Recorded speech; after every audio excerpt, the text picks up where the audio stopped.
just said, I think that from my perspective, wait, you're not, okay. From my perspective, we looked at the idea of a critical edition more from a very practical viewpoint. I think it was 1997, for example. Porgy and Bess was being put on the Bregenz Festival in Austria. Andrew Litton was conducting.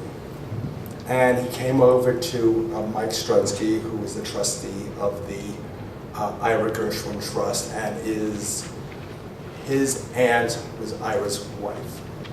That's how he got into it. And Andrew said to us, he says, hey guys, there's so many mistakes in the parts that you got to do something about it. I mean, that was that was one of the catalytic agents which we realized back in the days when they were doing this, the copyists made a lot of mistakes, the conductors would have to go in and make changes.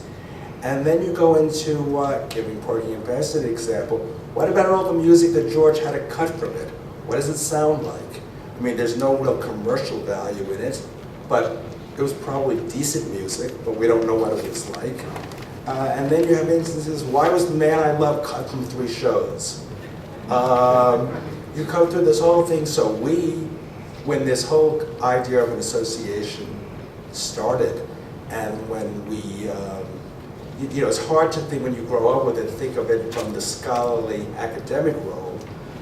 This whole idea of critical editions for this American, team, brothers, started. I mean, we sort of say that's a great idea, but from a practical point, you have commercial kind of things to do, and this sort of developed, and here we are.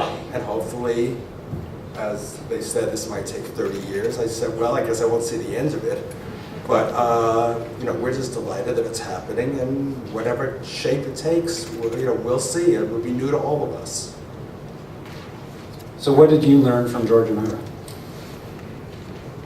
Ira I knew. I mean, George died before I was born. I would say that, you grow up hearing anecdotes, you grow up hearing about what it was like to do something, problems with shows,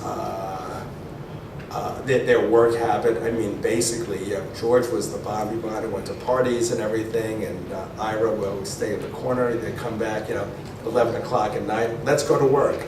And they would work to 3, 4 in the morning, 5 in the morning. I mean, that was the way they worked. I mean, the method of which they worked. George, Gilbert and Sullivan didn't talk to each other.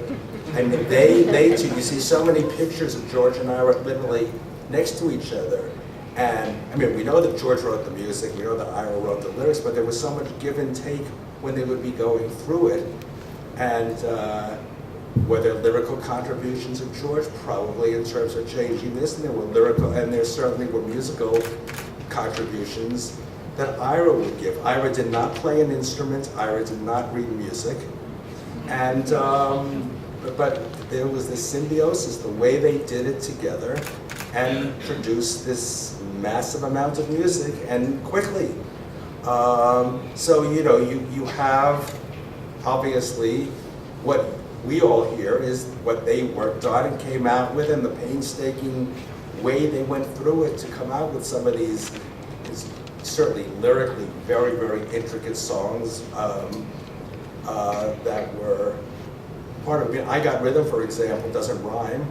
Ira went to the extent of, let's not rhyme it, and came out with his lyric the way it is. So I mean, it's all this give and take of the two of them. They always lived next door to each other in buildings, or in the same apartment building.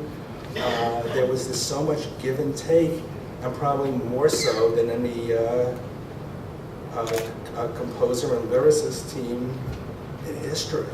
So you try to understand why it worked. Of course, there was prior to them, there was absolutely no musical history or interest in the family. My grandparents came over from Russia. They didn't know anything about music. There's no history before that we're aware of anybody having any kind of interest in music or practicality in music. And Why it happened with them, who knows? I mean, it was in the stars or something like that, but it's kind of amazing, and I'm always amazed how two brothers found complementary jobs. They didn't find the same thing to do, but how they matched with each other.